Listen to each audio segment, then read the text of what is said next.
Good afternoon to all of you. So बच्चों, previous class में मैंने आप लोगों को ट्रांसफरी कंपनी में क्या क्या ट्रीटमेंट्स होते हैं बच्चों ड्यूरिंग द अमालगमेशन, उसके बारे में डिस्कशंस किया था। तो सबसे पहली बात, सारे स्टूडेंट्स जो भी नोट्स डिक्टेट कर रहा हूं उसको ध्यान से लिखें। इनफैक्ट अगर नहीं लिखे तो उसको लिख के कंप्लीट करें। एंड मैंने आपको बताया भी था शायद बच्चों, जहां तक आपका अमालगमेशन का सवाल है, अमालगमेशन में आपका ये एंट्री इंपॉर्टेंट क्वेश्चन है in the books of transferor company, जो है very very important question for your exam. तो एटलीस्ट अगर एक बच्चा अमालगमेशन में what is amalgamation, then what is transferor company, transferee company, what are the various methods जो भी हमारे थे, इसमें लम्प सम मेथड हो, आपका नेट वर्थ या नेट एसेट मेथड हो,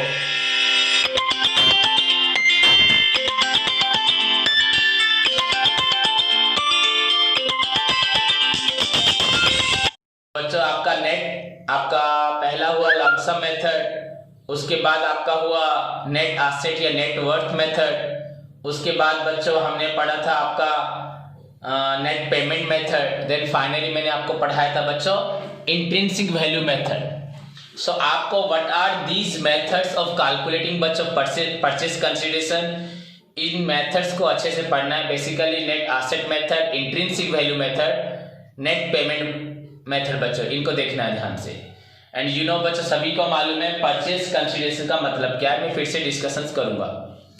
एंड उसके बाद बच्चों अमालगमेशन में आपका ट्रांसफरर कंपनी है एंड बच्चों एक ट्रांसफरी कंपनी है। जो कंपनी बच्चों मिल जाती है दूसरी कंपनी में उसको बच्चों ट्रांसफरर बोलते हैं, एंड जिस कंपनी में ट्रांसफर कंपनी मिलती है उसको ट्रांसफरी कंपनी बोला जाता है। ओके, सो अमालगमेशन बच्चों ट्रांसफरर एंड ट्रांसफरी कंपनी के अंदर होता है, एंड ट्रांसफरी कंपनी बच्चों ट्रांसफर कंपनी को खरीद लेती है, उसके बाद एक नई कंपनी बनती है। क्लियर? जिसमें ट्रांसफरर कंपनी बच्चों यूजुअली, अगर अमालगमेशन बच्चों आपका जो in the nature of merger हो और या आपका पुलिंग इंटरेस्ट हो, जो भी, तो दो प्रकार जो भी मेथड्स होते हैं बच्चों, एक में क्या होता है, एक कंपनी दूसरे खरीद लेती है या दोनों मिलकर बिजनेस करते हैं। सो जो भी हो बच्चों, अमालगमेशन होने से कंपनीज बच्चों लिक्विडेट होती है, उसकी एसेट्स को बच्चों ट्रांसफर कंपनी बंद होती है, उसकी एसेट्स को सारी खरीद लेता है बच्चों, कौन कौन ले लेता है, ट्रांसफरी कंपनी। उसकी लायबिलिटीज को भी बच्चों कौन लेता है, ट्रांसफरी कंपनी। उसके बदले ट्रांसफरी कंपनी क्या देता है, उसको परचेस कंसीडरेशन देता है। तो यहाँ पे अगर देखा जाए तो परचेस कंसीडरेशन का मतलब अपने आप निकल जाएगा, the amount paid by the बच्चों transferee company to purchase the business of the transferor company. Transferor company के बिजनेस को खरीदने के लिए ट्रांसफरी कंपनी जो पैसा देती है उसको बोला जाता है बच्चों आपका purchase consideration. Clear? Transferee transferor company को उसके बिजनेस को खरीदने के लिए जो पैसा देती है उसको बच्चों बोला जाता है आपका परचेस कंसीडरेशन। ओके, तो इसलिए परचेस कंसीडरेशन निकालना बहुत जरूरी है। तो first of all transferor company, तो पहले आपका सिचुएशंस को याद करो तो ट्रीटमेंट बच्चों आराम से याद रह जाएगा। तो ओवरऑली पहले छोड़ो एक मिनट, तो ये in the books of transferor company, then in the books of transferee company, जो जो एंट्रीज है ट्रीटमेंट के साथ हमें याद रखना है। तो ये हमारे बच्चों इतना जो मैक्सिमम बच्चों मैक्स आपका जो एग्जाम में आपको मिलेगा। So you will have to बच्चों prepare yourself up to these theories, and उसके बाद एक दो प्रॉब्लम भी अगर कर लोगे तो वेरी गुड, और भी अच्छा होगा। पर अभी हमें इतना ही चाहिए। उसके साथ मैंने आपको बताया था इंटरनल रिकंस्ट्रक्शन, एक्सटर्नल रिकंस्ट्रक्शन, इन दोनों के बारे में भी डिस्कशन किया था, तो उसको भी आप पढ़ लीजिएगा। ठीक है, तो आज मैंने आपको बोला था कि प्रीवियस क्लास में जो मैंने ट्रीटमेंट्स पढ़ाए थे एंट्रीज के साथ उसका डिस्कशंस करूंगा। इन द बुक्स ऑफ ट्रांसफरर को भी मैंने पहले कर चुका हूं, फिर से करूंगा, एंड देन ट्रांसफरी जितना होगा पॉसिबल। अगर आज ट्रांसफरर होगा तो कल ट्रांसफरी कंपनी। इसी को आपको अच्छे से पढ़ के याद रखना है। तो पहले बच्चों हम लोग ट्रीटमेंट्स या एंट्रीज को रटने लग जाते हैं, पर आई डोंट थिंक आपको रटने की कोई जरूरत है।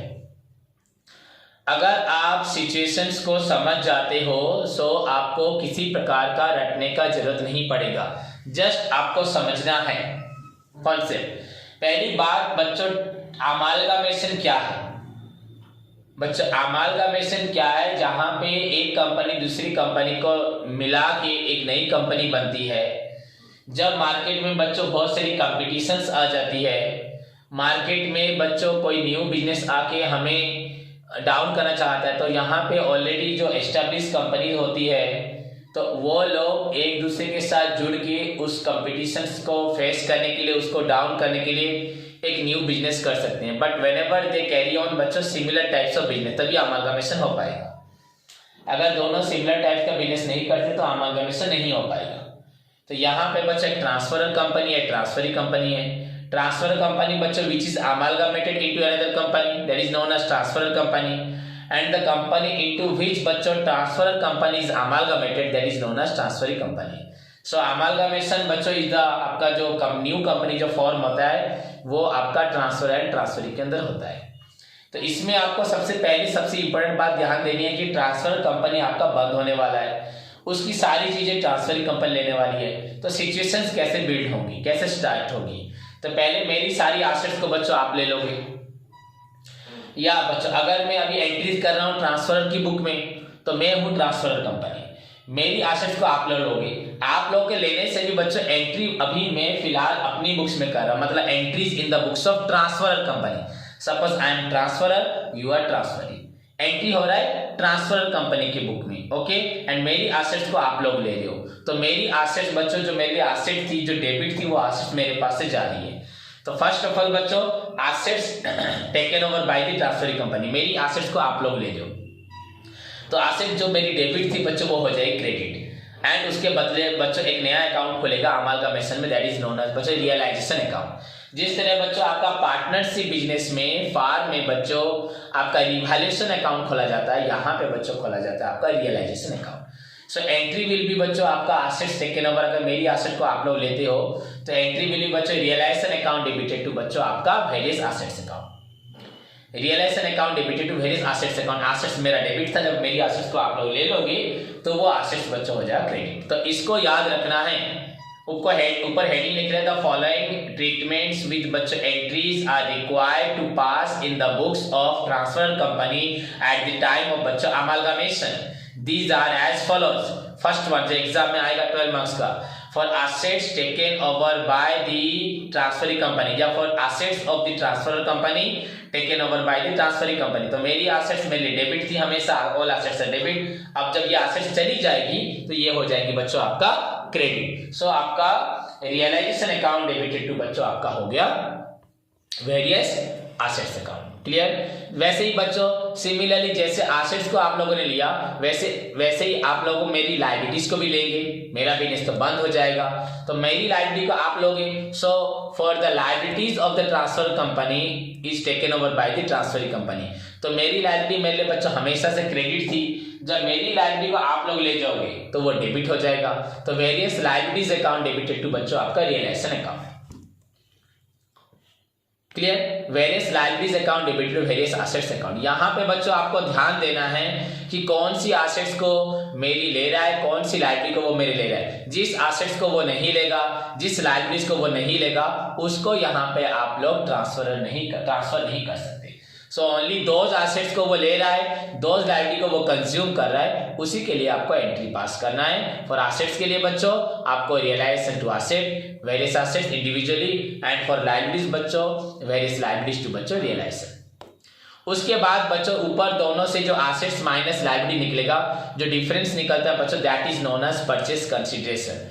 सो बच्चों परचेज कैसे निकालो, किसको देना है ये पैसा, हमें किससे लेना है, जो डिफरेंस में देगा, मतलब आप लोग ट्रांसफरी कंपनी दोगे, लेगा कौन, ट्रांसफर कंपनी। एंट्री पास हो रहा है मेरी बुक में, तो जो डिफरेंस होगा बच्चों एसेट्स एंड लायबिलिटीज का, वो पैसा मिलेगा किसको, आपकी ट्रांसफरी कंपनी को मिलेगा। समझ रहे, ट्रांसफर कंपनी को मिलेगा। तो बच्चों उसके लिए एंट्री क्या होगा, transferee company's account debited. Clear बच्चों? Transferee company's account debited to क्या होगा, रियलाइजेशन अकाउंट।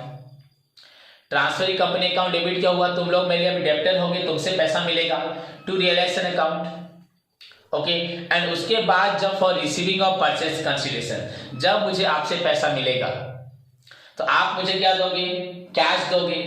मेरी बात समझे कि नहीं? एसेट्स ले गए, लायबिलिटी कंज्यूम कर लिए, एसेट्स और लायबिलिटी का जो डिफरेंस होगा वो पैसा आप मुझे दोगे। तो पहले ड्यू एंट्री होता है, तो मुझे आपसे पैसा मिलेगा। जैसे बच्चों आपका अलॉटमेंट मनी ड्यू होता था, तो share allotment to share capital, first call to share capital, तो जो ड्यू हुआ उसका डेबिट हुआ। तो वैसे ही बच्चों अगर मुझे परचेज कर्ज मिलना है, किससे मिलना है, आपसे मिलना है, तो transferring companies account debited to बच्चों आपका हो गया रियलाइजेशन अकाउंट। नाउ पैसा मिलेगा, तो जो पैसा मिलेगा बच्चों दैट इज कैसे लिखा जाएगा, कैश अकाउंट डेबिटेड या bank account debited. Clear, cash और बैंक अकाउंट डेबिटेड। उसके बाद बच्चों और क्या लिखा जाएगा, अगर आप मुझे कैश बैक नहीं देके शेयर देते हो तो शेयर इन यूर कंपनी, मतलब share in transferring company account debited. You know बच्चों आपका नेट पेमेंट मेथड में हमने पढ़ा था, परचेज कंसिडरेशन के लिए आप मुझे कैश दे सकते हो, आप अपना मुझे शेयर डिवेंचर या सिक्योरिटी दे सकते हो, या कोई भी एसेट मुझे मेरे नाम पे ट्रांसफर कर सकते हो। मतलब ट्रांसफरिंग कंपनी अपना कैश या बेसिकली शेयर मेरे नाम पे ट्रांसफर करेगा। सो बच्चों एंट्री आपका क्या हो जाएगा, cash account debited, share in transferring company, आपकी कंपनी का शेयर मेरे नाम पे हो जाएगा, share in transferring company account debited. To बच्चों आपका लिखा जाएगा cash account debited, share in transferring company account debited. To बच्चों लिखा जाएगा, कौन देगा, ट्रांसफरिंग कंपनी। तो कैश अकाउंट या bank account debited, share in transferring company account debited. To बच्चों आपका होगा ट्रांसफरिंग कंपनी। तो ऊपर जो हमने लिखा था ट्रांसफरिंग कंपनी को ड्यू किया था, अभी ट्रांसफरिंग कंपनी बच्चों क्रेडिट हो गया तो पैसा मिल गया। सो दीज आर द बच्चों first four basic, the prime, the essential बच्चों treatment with entries which are to be made बच्चों must, which are must to be made बच्चों while बच्चों amalgamation in the books of transfer for assets taken over, for liabilities taken over, the difference of the assets and liability बच्चों उसके लिए आपको due करना है purchase consideration, and उसके बाद जो परचेज कंसिडरेशन से निकलेगा वो पैसा हमें मिलेगा। So these four एंट्रीज को आपको मस्ट पास करना पड़ेगा इन द बुक्स ऑफ आपका बच्चों किसमें, ट्रांसफर में, अमालगमेशन के टाइम में। उसके बाद बच्चों दोज एसेट्स, जिस एसेट्स को बच्चों आपका ट्रांसफरिंग कंपनी नहीं लेता, the assets which are not taken over by the transferring company बच्चों, उस एसेट्स का हम क्या करेंगे, हमारा बिजनेस तो बंद हो जाएगा, तो उस एसेट्स को मुझे बेचना पड़ेगा। मेरी एसेट्स, मेरा एक एसेट है, तो सपोज ये मेरी एसेट है, तो इसको मैं बेचूंगा, तो बेचूंगा मतलब एसेट जाएगा बच्चों, उसके बदले कैश बैंक आएगा, तो आउटसाइडर को बेचूंगा, तुमको तो नहीं दूंगा। सो कैश और bank account debited to asset account. तो अगर मेरा एसेट बच्चों जितने रुपए का है, अगर उससे मुझे ज्यादा मिलता है तो कैश अकाउंट या bank account debited to asset account, profit हुआ तो प्रॉफिट ऑन सेल, तो उसको फिर से लिखोगे बच्चों रियलाइजेशन अकाउंट। तो कैश और bank account debited to asset account to आपका बच्चों रियलाइजेशन अकाउंट। एंड अगर उसको बेच के हमें लॉस होता है, उसको बेच के अगर हमें लॉस होता है तो बच्चों तो कैश अकाउंट डेबिटेड या bank account debited. Okay, to बच्चों क्या लिखोगे आप लोग, एसेट अकाउंट हुआ, पर एसेट का वैल्यू से बच्चों बैंक का पैसा कम है, तो डेफिनेटली डेबिट में आप लोग क्या लिखोगे, रियलाइजेशन अकाउंट। तो कैश अकाउंट या bank account debited, realisation account debited to बच्चों एसेट्स अकाउंट, क्योंकि एसेट्स हमने बेचा बच्चों लॉस में। क्लियर, तो इसी के साथ हमारे पहले दो एंट्रीज खत्म हुए। उसके बाद बच्चों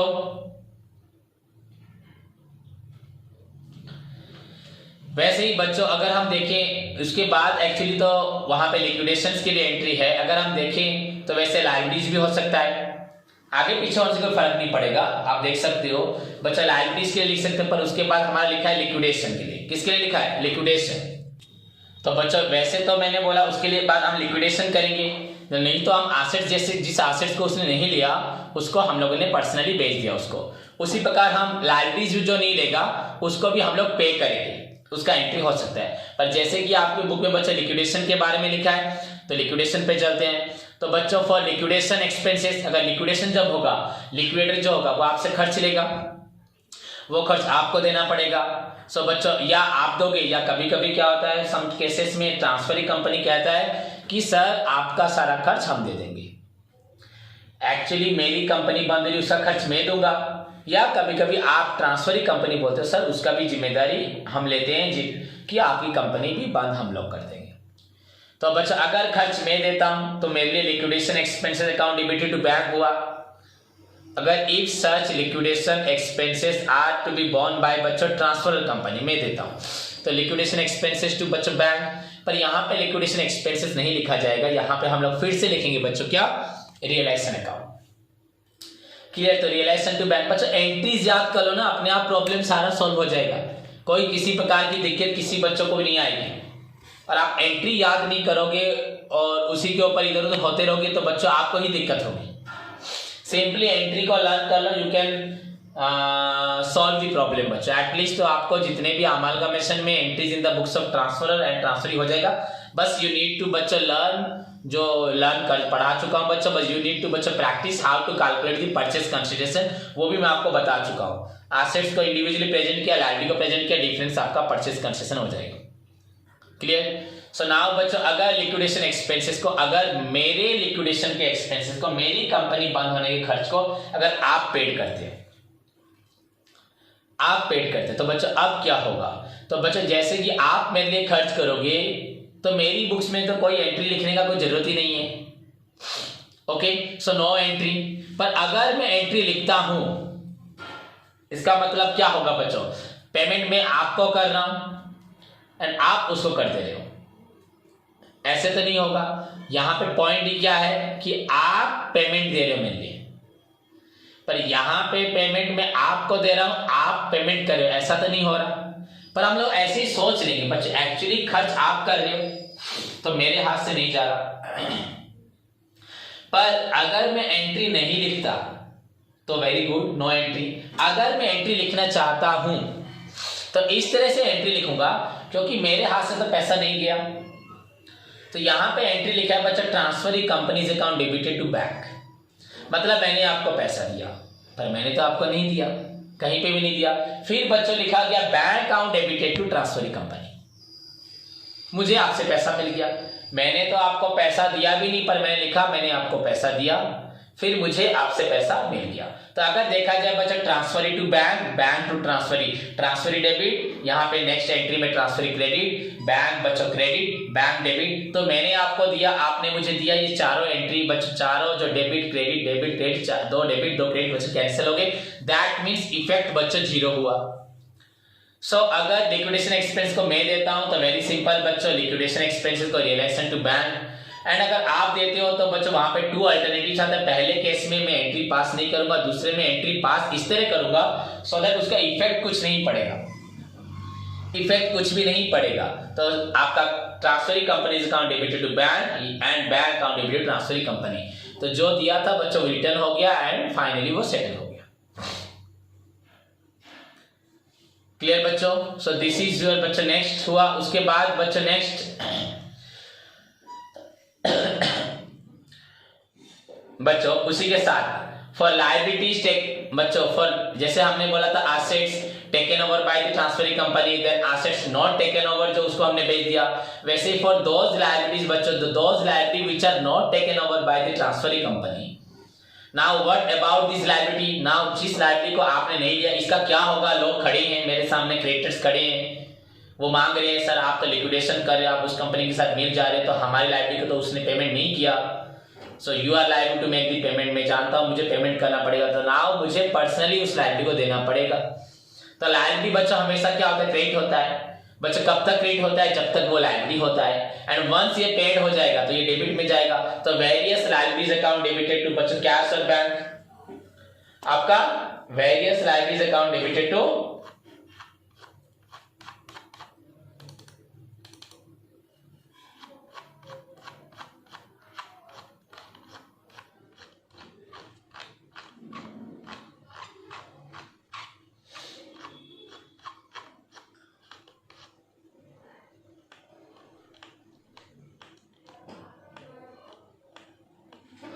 तो बच्चों various liabilities account debited to आपका कैश और बैंक। क्लियर?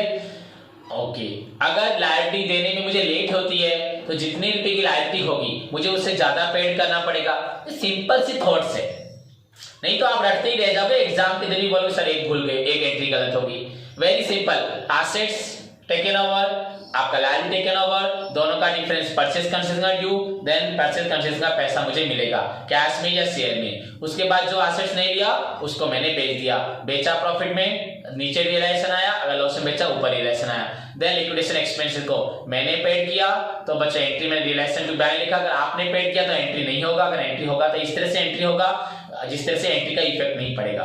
उसके बाद जो लायबिलिटी को आपने नहीं लिया उसको मुझे पेड करना है, तो बच्चा लायबिलिटीज टू बच्चों आपका बैंक, अगर लायबिलिटी देते वक्त जितनी की लायबिलिटी थी उससे ज्यादा मैं पेमेंट कर रहा हूं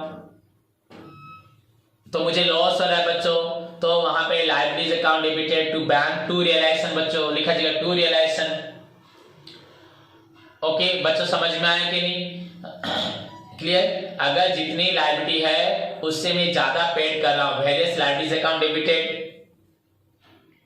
सॉरी गलत बोला मैं, लिखना पड़ेगा बच्चों various liabilities account debited, clear to बच्चों। उसके बाद आपका हुआ बैंक का हुआ, पर अगर आपका लायबिलिटी से हम ज्यादा दे रहे हैं तो टू बैंक ज्यादा हो रहा है, टू बैंक ज्यादा हो रहा है बच्चों नीचे वाला, तो टू बैंक अगर ज्यादा हो रहा है लायबिलिटी कम हो रही है तो बच्चों रियलाइजेशन डेबिट में आएगा ना।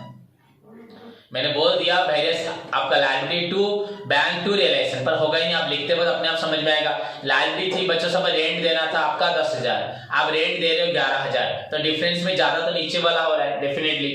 अगर नीचे वाला बच्चों ज्यादा हो रहा है तो ऊपर रियलाइजेशन अकाउंट आएगा, 1,000 एक्स्ट्रा दे क्यों दिया, उस मालिक ने इंटरेस्ट मांगा लेट देने के लिए, फाइन चार्ज किया, कुछ भी किया। एंड अगर आपका लायबिलिटी जितना है उससे आप कम पेमेंट कर रहे हो, 10,000 की लायबिलिटी 9,000 पेमेंट कर रहे हो, तो वहां पे आप क्या लोगे various liability account debited to bank, यहाँ पे ऊपर 10,000 था 9,000 दे रहे हो तो टू रियलाइजेशन अकाउंट, क्लियर।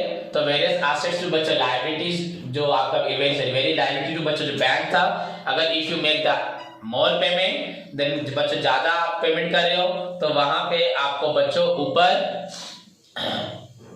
नीचे अगर ज्यादा पेमेंट कर रहे हो तो बच्चों ऊपर लिखना पड़ेगा various liabilities account debited to आपका बैंक, ज्यादा पेमेंट करे तो ऊपर लिखना पड़ेगा रियलाइजेशन अकाउंट, एंड अगर वेरियस लायबिलिटी से अगर पेमेंट कम हो रहा है तो आपको लिखना पड़ेगा बच्चों टू रियलाइजेशन अकाउंट, क्लियर। उसके बाद बच्चा फाइनली हमने बहुत समय से सारे एडजस्टमेंट्स को रियलाइजेशन के थ्रू एडजस्ट किया, now it is time to बच्चों क्लोज द रियलाइजेशन अकाउंट,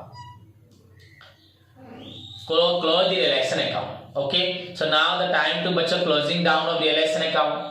अगर रियलाइजेशन अकाउंट को बच्चों हम क्लोज करते हैं, क्लोज करते वक्त हम जितने रियलाइजेशन हमने देखे थे डेबिट में, जितने रियलाइजेशन देखे थे क्रेडिट में, सभी को बच्चों हम ऐड करते हैं, रियलाइजेशन डेबिट रियलाइजेशन क्रेडिट। अगर क्रेडिट साइड ज्यादा हो रहा है दैट मींस बच्चों माइनस करने के बाद जितने रियलाइजेशन डेबिट डेबिट डेबिट है फ्रॉम द बिगिनिंग जब आपने एसेट सेकंड नंबर किया सबका, एंड यहाँ पे बच्चों क्रेडिट है, सारे डेबिट एंड क्रेडिट को प्लस करने के बाद अगर बच्चों क्रेडिट साइड ज्यादा होता है दैट मींस बच्चों आपका प्रॉफिट हुआ, एक प्रॉफिट, तो वो प्रॉफिट को कौन ले जाएगा, इक्विटी शेयर होल्डर्स।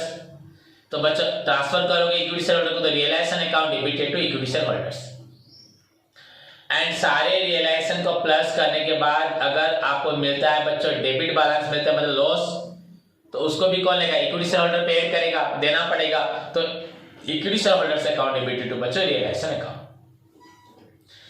सो अगर क्लोज करते वक्त बच्चों प्रॉफिट होता है realisation to equity share holder and loss होता है बच्चों equity share holder to realisation. So in this way आपको बच्चों रियलाइजेशन अकाउंट को क्लियर करना है, क्लियर। उसके बाद बच्चों for transferring of preference share capital, अगर कोई प्रीफरेंस शेयर कैपिटल पड़ा हुआ है, मैं ट्रांसफर कंपनी हूं, मेरे पास प्रीफरेंस शेयर होल्डर का कैपिटल पड़ा है, कंपनी तो बंद होगी तो उनका पैसा उनको रिटर्न कर देना है, कैपिटल मेरे पास था क्रेडिट बैलेंस, अब कैपिटल को वो लोग ले जा रहे हैं तो preference share capital account debited, अब तक कैपिटल डेबिट क्रेडिट था मेरे पास था, अब मेरे पास से कैपिटल जा रहा है तो preference share capital account debited, किसको दे रहा हूं, to preference share holders account, equity को तो नहीं देंगे, प्रीफरेंस शेयर कैपिटल को बच्चा प्रीफरेंस शेयर होल्डर को देंगे, खत्म। वैसे ही बच्चों इक्विटी शेयर होल्डर का जो कैपिटल होगा इक्विटी शेयर होल्डर को देंगे, साथ में बच्चों जो भी रिजर्व जो प्रॉफिट पड़ा होगा वो सब कौन ले जाएगा, इक्विटी शेयर होल्डर लेगा, तो वहां पे फिर क्या होगा, equity share capital account debited to equity share holder, पर इसके साथ बहुत कुछ होगा, general reserve, debenture redemption reserve, dividend के लिए जो हमने पैसा रखा है dividend equalisation reserve, any other reserve, any बच्चों प्रॉफिट, एनी सरप्लस, एनी बच्चों workers funds, any accident fund, जो भी हमने रखा था, share capital, debenture redemption, dividend equalisation reserve, general reserve, कोई भी बच्चों आपका अक्यूमुलेटेड प्रॉफिट हो, कोई भी सरप्लस हो, कोई भी वर्कमैन कंपनसेशन आपका कोई फंड हो, कोई भी बच्चों आपने पैसा रखा था, तो वो ट्रांसफर हो जाएगा आपका किसको, इक्विटी शेयर होल्डर को। क्लियर, सिक्योरिटी प्रीमियम हो, जो भी हो बच्चों, क्लियर, शेयर फॉर फ्यूचर हो, एनी अदर रिजर्व हो बच्चों, सब ट्रांसफर होगा इक्विटी शेयर होल्डर को। तो सबको डेबिट करके बच्चों टू इक्विटी शेयर होल्डर्स। वैसे ही बच्चों आपका जो एक्सपेंसेस, जो खर्च को बच्चों हम जो लॉस हुआ होगा, जिस तरह से हमने जो बचा कैपिटल, जो रिजर्व, जो आपका सरप्लस, जो फंड्स थे हमने दिए इक्विटी शेयर होल्डर को, वैसे ही जो लायबिलिटीज होंगी जिसको हम पेड नहीं कर पाएंगे, तो उसको क्या होगा, वहां पे इक्विटी शेयर होल्डर से वो पैसा लेना पड़ेगा, उसको वो लॉस ट्रांसफर करना पड़ेगा। तो वहां पे बच्चे equity share holders account debited to loss, loss मतलब वही सरप्लस लिखोगे पर ब्रैकेट में लॉस हो जाएगा। टू डिस्काउंट जो दिया था बच्चों इशू ऑफ शेयर, हाँ टू डिस्काउंट आपका शेयर तो डिस्काउंट में नहीं है, to discount issue of debentures, समझ में आया नहीं, टू अंडरराइटिंग कमीशन, समझ में आया कि नहीं, जितने सारे खर्च नहीं ले पाए तो उसको तुमको ट्रांसफर होगा। तो share equity share holders account debited to surplus account, to discount for issue of share, discount for issue of debenture, to बच्चों अंडरराइटिंग कमीशन, ये सब ट्रांसफर हुआ। एंड फाइनली फॉर बच्चों फॉर आपका पेइंग, जो पैसा बचेगा आपको इक्विटी शेयर होल्डर हो चाहे प्रीफरेंस शेयर होल्डर हो, आपको वो पैसा मिलेगा। तो preference share holder account debited, equity share holder account debited to bank, आप दोनों को बचिए पहले जो एंट्री होती है वो आपका एक तरह ड्यू का होता है, आपको ये मिलेगा, आप लास्ट में पेमेंट होगा। इक्विटी शेयर होल्डर को कितना ट्रांसफर हुआ, इक्विटी शेयर होल्डर से कितना लॉस लिया, दोनों को आज के लिए जो पेमेंट हुआ वो देना है इक्विटी शेयर होल्डर को, वैसे प्रीफरेंस शेयर होल्डर को देना है। तो इक्विटी प्रीफरेंस शेयर होल्डर को क्या था, preference share capital to preference share holder, पर पेमेंट तो नहीं हुआ। अब बच्चों preference share holder account debited, equity share holder account debited to bank, अगर पैसा नहीं है तो आपका ट्रांसफर ही कंपनी अपनी कंपनी का शेयर उसके नाम पे कर रहा है। So preference share holder account debited, equity share holder account debited to bank, या शेयर उसकी कंपनी का शेयर जो मुझे देगा वो मैं आपको नाम पे कर दूंगा, आप उसी कंपनी के शेयर होल्डर बन जाओगे। तो आपको ये एंट्री को लिखते हुए समझना है, मैं बस डिक्टेट कर दे रहा हूं, मेरे को भी याद रह जा रहा है। अगर आप लोग ध्यान से सुनोगे, ध्यान से बच्चों, कोई भी एंट्री रटना नहीं होता है, समझना होता है। What are the situations arise in the books of transfer company during amalgamation, and on the basis of the situation what is the different, बच्चों आपका टर्म यहाँ क्रिएट हो रहा है, दैट इज डिफरेंट टर्म, आपका रियलाइजेशन है और कुछ भी नहीं है। तो रियलाइजेशन को ध्यान देखते हुए सारी एंट्रीज को अगर ध्यान से देखोगे, सारी एंट्री समझ में आएगी एंड याद भी रह जाएगी। एंड फाइनली बच्चों आपको पेमेंट तो करना है। पेमेंट अगर मेरे पास कैश है तो मैं कैश दूंगा, कैश नहीं है तो मैं आपको अपने शेयर्स ट्रांसफर करूंगा, जो मुझे ट्रांसफर कंपनी, अपने नहीं, जो ट्रांसफर कंपनी देगी। सो दीज आर द बच्चों treatments along with the entries which are required to be passed in the books of transfer company during the amalgamation. And सभी very very important है, किसी इनमें से किसी को इग्नोर नहीं कर सकते। क्लियर बच्चों? सो इतना याद रखो। अब मैं एग्जाम करूंगा शायद आधे घंटे के लिए, जिसमें बच्चों आपको ये एंट्री लिख के दिखाना होगा। थर्सडे को मैं भी कर सकता हूं, हाँ ओके। तो प्रिपेयर योरसेल्फ। उसके साथ बच्चों गुडविल प्रैक्टिस करो, इसके बाद वैल्यूएशन ऑफ शेयर स्टार्ट करेंगे। गुडविल का सारा थ्योरी फॉर्मूलाज पढ़ के नेक्स्ट क्लास में आओ। एफएमआईएस का ही बच्चों आप लोग प्रिपेयर योरसेल्फ, एफएमआईएस का नेक्स्ट क्वेश्चन पढ़ना स्टार्ट करो। Okay, take care, God bless you all.